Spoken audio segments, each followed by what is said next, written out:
have the new topic that is force and change in momentum. ठीक है, अब force की वजह से मोमेंटम में किस तरीके से चेंज आता है या क्या चेंजेस हो सकती हैं, हम उसको आप पढ़ते हैं। हमने क्या पढ़ा था, मोमेंटम क्या होता है, किसी बॉडी की इंटरनल एक एनर्जी या इंटरनल फोर्स होती है। जब उसके ऊपर कोई एक्सटर्नली फोर्स लगाई जाए या वो बॉडी मोशन में लाई जाए तो उसके अंदर एक मोमेंटम जनरेट होता है। ठीक है, जो कि इस बॉडी की इंटरनल एक क्या कह सकते हैं आप, फोर्स है या एनर्जी है एक तरह से। ठीक है, अब फोर्स क्या होता है, अब फोर्स फोर्स का मोमेंटम पे क्या इफेक्ट होता है। फोर्स प्रोड्यूसेस एक्सेलरेशन के, वी ऑल नो कि फोर्स जो है वो क्या करती है, फोर्स की वजह से एक्सेलरेशन आती है किसी भी बॉडी के अंदर। In a body of mass M, किसी बॉडी के अंदर जिसका कोई ना कोई मास होगा। By Newton second law of motion, अब न्यूटन का जो सेकेंड लॉ ऑफ मोशन है that is F is equal to M A. यानी जब आप किसी बॉडी पे फोर्स लगाते हैं तो उसका कोई ना कोई मास होता है और उसके ऊपर एक स्पेसिफिक एक्सेलरेशन जनरेट होती है।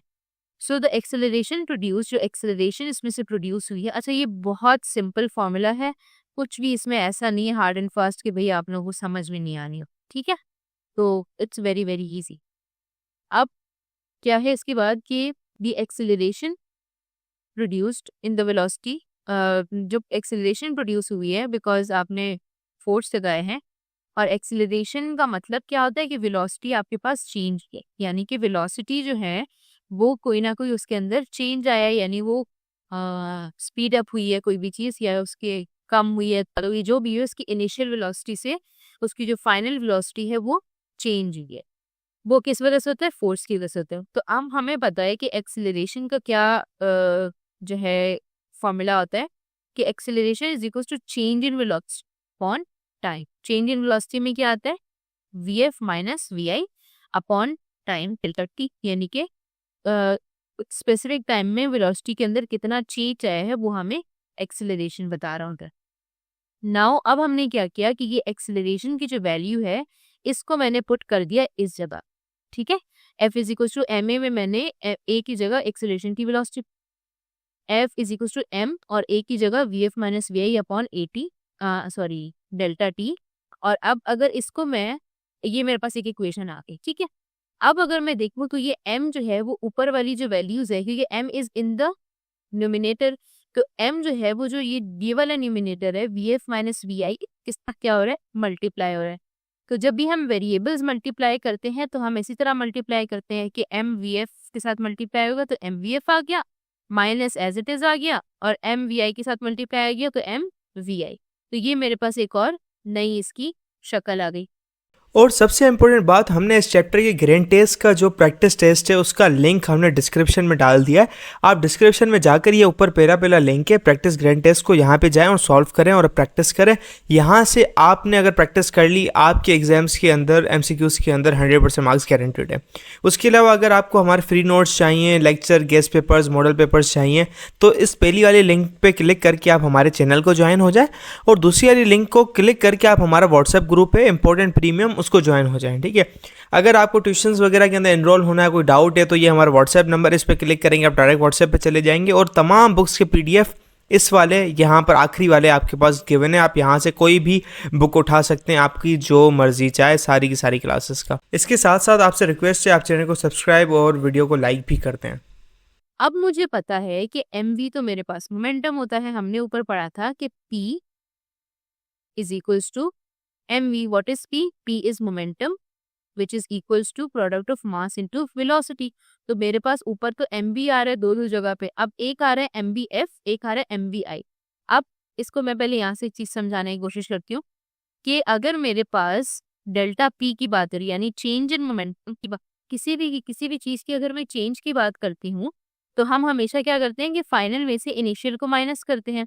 ऐसा ही होता है, फाइनल माइनस इनिशियल।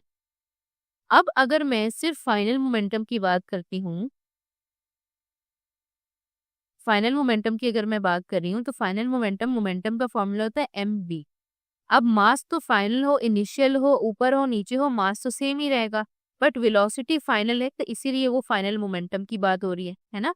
वेलोसिटी के फाइनल होने की वजह से जो मेरा पास मोमेंटम है वो फाइनल मोमेंटम आया है। तो इसका मतलब pf का जो है वो फॉर्मूला क्या होता है, mvf, और इसी तरह इनिशियल वेलोसिटी इनिशियल मोमेंटम के लिए जो फॉर्मूला होगा that would be M V I. ठीक है, इसके लिए क्या फॉर्मूला होगा, एम वी आई। अब अगर मेरे जहन में ये चीज होगी तो मुझे अब अगर मैं अपने इस इक्वेशन को देखूं तो मुझे समझ में आता कि यहाँ पे इस इक्वेशन के अंदर, एक मिनट, कि ये जो इक्वेशन मेरे पास नई इक्वेशन बनी है F is equals to M B F minus M B I upon T, तो ये एम बी एफ मुझे नजर आ रहा है कि ये रहा और एम वी आई जो है वो तो ये रहा। तो यानी कि मैं इनको पी एफ और पी आई से रिप्लेस कर सकती हूँ, बिल्कुल कर सकती हूँ। मैंने इनको रिप्लेस कर दिया P F minus P I से। ठीक है, what is P, P is basically the momentum. फिर इनको रिप्लेस करने के बाद अब मुझे पता है कि P F minus P I है वो तो डेल्टा पी के बराबर है, तो मैं यानी डेल्टा पी भी लिख सकती हूँ उसकी जगह। तो मैंने ये लिख दिया डेल्टा पी अपॉन टी। तो हमारे पास फोर्स और मोमेंटम का रिलेशनशिप कैसे आता है कि फोर्स की वजह से मोमेंटम में चेंज आता है। तो हम इसको लिख सकते हैं कि फोर्स इज, अब यहाँ पे इसकी एग्जाम्पल होगी, the time rate of change of linear momentum of a body is equal to the net force acting on the body. Rate of change of momentum, अब टाइम रेट लिखे या rate of change of लिखे एक ही बात है। जब भी आप रेट ऑफ चेंज कहते हैं ना, रेट ऑफ चेंज का मतलब होता है कि हमेशा डेल्टा टी आता है डिनोमिनेटर में, यानी कि एक टाइम से उसको रिलेट कर रहे हैं आप। ठीक है, कि इतने टाइम में इसकी इतनी मोमेंटम चेंज हो गया। तो rate of change of linear momentum, P is the linear momentum of a body is equal to the net force acting on the body. वो किसके बराबर है, फोर्स के बराबर है। ठीक है, फेडरल बोर्ड के एनुअल एग्जाम्स का डर है, लेकिन ये नहीं पता कि तैयारी कहाँ से करनी है। दूसरी बात, ये नहीं पता कि एग्जाम के अंदर सवाल का जवाब लिखना कैसे है, कैसे सेंटेंसेस को फॉर्म करना है, कैसे हमें फुल के फुल मार्क्स मिले। तो भाई घबराना किस बात से, हमारी बैच इसी प्रॉब्लम को तो सॉल्व करने आई है। तो आप भी हमारे बच्चों की तरह 97.8% ला सकते हो, 98.27% ला सकते हो, फातिमा की तरह, अगली फातिमा आप बन सकते हो। आप 505 मार्क्स ले सकते हो आउट ऑफ 520। अच्छा जी, कैसे? हम आपको सिखाते हैं कि एग्जाम के अंदर लिखना कैसे होता है, ग्रेड टेस्ट प्रोवाइड करते हैं। देखिए जी, हमारे पास है पाकिस्तान की one of the best faculty. आप कोई भी सब्जेक्ट लेना चाहें, आपका जो दिल करे, आप सारे सब्जेक्ट्स लें, सिर्फ और सिर्फ 3,000 रुपये में पूरे साल में। आपको एग्जाम राइटिंग मेथड सेशन दिए जाते हैं कि सवाल का जवाब लिखना कैसे, डिफरेंस वाला अलग क्वेश्चन, डेफिनेशन अलग, एग्जाम्पल वाला अलग, मैथ के सवालों का जवाब अलग होता है। आपको टॉपर बच्चों के नोट्स दिए जाते हैं, आपको फुल बुक के notes, question answers, live classes के अंदर कॉन्सेप्ट पढ़ाया जाता है आपको, और उनकी रिकॉर्डिंग्स भी दी जाती हैं। भैया और क्या चाहिए? अच्छा, और मजे की बात, ग्रैंड टेस्ट से हमारा समझो पेपर लगता है। ये हमारा है केमिस्ट्री का ग्रैंड टेस्ट, इसका सवाल नंबर तुम नोट करो ये। तो भैया इस ग्रैंड टेस्ट में से आपके 3 सवाल लगे हैं क्लास 9 के केमिस्ट्री के पेपर में, इस साल जो नए सिलेबस से हुआ था 2025 के अंदर ग्रेड 9 का। तो इतने इंपॉर्टेंट हमारे ग्रैंड टेस्ट होते हैं, सारे आपको दिए जाते हैं। तो भैया देर किस बात की, इस नंबर पे कांटेक्ट करें और अभी रजिस्टर करवाएं। अब आप कहें कि मिस व्हाट इज लीनियर, तो हमारे पास एक होती है चीज लीनियर, एक एंगुलर। जब कोई चीज स्ट्रेट लाइन के अंदर ट्रेवल कर रही हो तो वो लीनियर के अंदर आता है, उसको हम क्या बोलते हैं, लीनियर। ये अभी हम आगे, आई डोंट नो कि इस चैप्टर आगे कौन से चैप्टर में आएगा, बट इसको कहते हैं लीनियर। और एक हमारे पास होता है एंगुलर।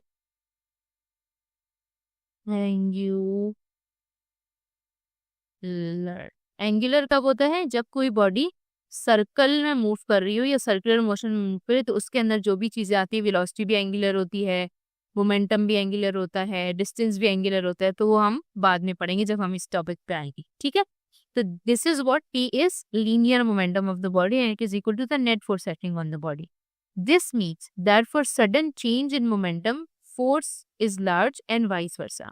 कि अगर आप मोमेंटम चेंज, मतलब कोई भी चेंज आएगा तो आपके पास फोर्स उसी अकॉर्डिंग से आप फोर्स देते हैं, या जिस अकॉर्डिंग से आप फोर्स चेंज करेंगे उस अकॉर्डिंग से आपका मोमेंटम चेंज हो। यस, तो जिसी तरीके से आप इसको क्या कह सकते हैं, फोर्स को आप rate of change of momentum ही कह सकते हैं। ठीक है, force is also equal to the rate of change of momentum. ऐसा फॉर्मूला करने की चीज एक है, ये जो मैंने साइड पे लिखे हैं ना, ये मैंने इसलिए लिखा था, एक मिनट, ये फॉर्मूला मैंने साइड पे इसलिए लिखे हैं ताकि जो डेरिवेशन हम कर रहे हैं वो आप लोगों को समझ में आए कि ये पी कहाँ से आ रहा है, पी एफ कहाँ से आ रहा है, पी आई कहाँ से आ रहा है। तो अब आपको जब आप डेरिवेशन कर रहे होंगे तो आपको याद होगा कि हाँ ये तो मोमेंटम के फॉर्मूला मोमेंटम है, तो इस वजह से ये इस तरह से हुआ। तो अब आपको ये चीज कभी भूलेगी इस तरीके से, ठीक है। मोमेंटम का फॉर्मूला तो डेफिनेशन में है, तो ये तो आपको याद होना ही चाहिए। और आपको पता है कि जब भी किसी चीज का आप चेंज निकालते हैं, चाहे वो कुछ हो, चाहे वो टाइम है, टेम्परेचर है, एक्सेलरेशन है, वेलोसिटी है, कोई भी चीज है, जब भी उसका डेल्टा या उसका चेंज निकलता है तो हमेशा दैट इज एफ माइनस आई, यानी फाइनल माइनस इनिशियल हो, ठीक है। अच्छा, अब आपके पास ये हमारे पास क्या हो गई, फोर्स एंड चेंजिंग मोमेंटम का रिलेशनशिप हो गया। अब यहाँ पे एक जो है वो न्यूमेरिकल है कि फोर्स वो difficult to stop if their brakes fail and are travelling from an inclined road. आप कह रहे हैं कि दो चीजें आपने निर्णय दी है, अब दोनों में से किसको रोकना मुश्किल है, what is difficult to stop, किस वाले को रोकना मुश्किल है अगर उसके ब्रेक्स फेल हो जाए। अब उसकी डिफरेंट उन्होंने हमें सिचुएशन दी। अब यानी कि मुझे दोनों के फोर्सेस निकालने हैं कि कार पे कितना फोर्स लगेगा और टी पे कितना फोर्स लगेगा, यानी ट्रक पे कितना फोर्स लगेगा, जिससे मुझे पता चलेगा जिस पे ज्यादा फोर्स लगेगी वो चीज मेरे पास क्या होगी कि उस चीज को मेरे लिए रोकना थोड़ा सा मुश्किल होगा, यानी कि मुझे ज्यादा फोर्स चाहिएगी उसके लिए, ठीक है। अब इस क्वेश्चन में हमारे पास क्या क्या चीजें गिवन है, कार का मास गिवन है, ट्रक का मास गिवन है, MC एंड MT। फिर कार की वेलोसिटी गिवन है और ट्रक की भी सेम ही वेलोसिटी है और सेम ही टाइम है दोनों का, ठीक है। टाइम कितना है 5, इनिशियल वेलोसिटी दोनों की कितनी है 8, और फाइनल वेलोसिटी तो हमारे पास 0 होती है क्योंकि दोनों जो है वो फाइनली स्टॉप। फाइनल वेलोसिटी 0 क्यों होती है, क्योंकि जो ट्रक और कार है दोनों को मुझे रोकना है, तो यानी कि एंड पे उन दोनों की मोशन स्टॉप होंगी, तो मोशन स्टॉप होती है तो यानी कि बॉडी रेस्ट पे आ रही है, यानी कि इसकी वेलोसिटी क्या हो जाएगी 0। तो फाइनल वेलोसिटी रेस्ट पे क्या होती है आपके पास 0। अब आपने क्या करना है, दोनों का आपने मोमेंटम निकालना है, फोर्स और मोमेंटम का रिलेशनशिप निकालना है। अब आपके पास क्या रिलेशनशिप होता है कि from the relation between force and momentum क्या था हमारे पास कि F is equals to delta P over delta T। अब डेल्टा P या वो निकालने के लिए, P निकालने के लिए आपके पास क्या, P का क्या फॉर्मूला होता है MB। अब F is equals to MV upon delta T, ठीक है, डेल्टा MV कर, चलो ये P की जगह मैंने MV लिख दिया है। तो अब आपने इसका फाइनल इनिशियल वाला वही सेम फॉर्मूला लगाना है, आपने इसके अंदर जो है वो वैल्यूज पुट करनी है और आपके पास आ जाएगा। अच्छा, फॉर्मूला आप कौन से लगाओगे, रुको मैं फॉर्मूला लिख देती हूँ ताकि कंफ्यूजन ना हो। और फॉर्मूला वो क्यों लगाओगे मैं वो भी बता दी। फॉर्मूला आप लगाओगे कौन सा वाला, MBF माइनस MVI। क्यों लगाओगे ये फॉर्मूला, क्योंकि आपके पास क्वेश्चन में मास और वेलोसिटी की टर्म्स में बात हुई, मोमेंटम के टर्म में बात की, यानी वे P कहीं पे गिवन ही नहीं है, उन्होंने आपसे मास और वेलोसिटी में बात की। अब हाँ आप ये कर सकते हैं कि अलग से मोमेंटम का F कॉम्पोनेंट निकालें, फिर इनिशियल मोमेंटम निकालें, फिर उनको यहाँ पे पुट करें, तो वो बहुत लंबी कहानी है। आप डायरेक्ट जो है वो फॉर्मूला लिखिए और उसके अंदर आपने वैल्यूज पुट करनी है, कैलकुलेट करना है, सिंपल। आपके पास M भी है, आपके पास VF भी है, M भी है, VI भी है और डेल्टा T भी है। आपने इनकी वैल्यूज जानी, आपके पास आंसर आ जाएगा। अब आपके पास दो तरीके के आंसर्स आए। अब कोई पूछेगा कि मिस फोर्स तो नेगेटिव हो ही नहीं सकती, फोर्स नेगेटिव कैसे आ रही है, माइनस का क्या मतलब है। माइनस का ये मतलब है कि जो ट्रक या कार है वो ऐसे मूव कर रही थी, लेकिन आप फोर्स उस पर उल्टे लगा रही हो, उसको रोकने के लिए तो उल्टी फोर्स लगाओगी ना, तो उस उल्टी फोर्स की वजह से इसकी डायरेक्शन चेंज हो रही है, तो इसी वजह से हम इसको नेगेटिव में कंसिडर करते हैं। तो ये जो नेगेटिव साइन है ये सिर्फ इसकी डायरेक्शन बता रहे हैं मेरे पास, ठीक है। नेगेटिव साइन क्या बता रहे हैं, ये सिर्फ इसकी डायरेक्शन बता रहा है। इसी तरह आपने कार का निकाला, एग्जैक्टली एज इट इज आपने ट्रक का निकाला। ऊपर कार वाले में सिर्फ आपने मास कार का डाटा था, नीचे आपने ट्रक वाले में सिर्फ आपने मास ट्रक का डाटा था, बाकी सब चीजें एज इट इज थी। अब इसका आंसर जो है वो क्या आया है 1920 न्यूटन, और इस पे फोर्स आपने 16,000 फोर्स लगानी है।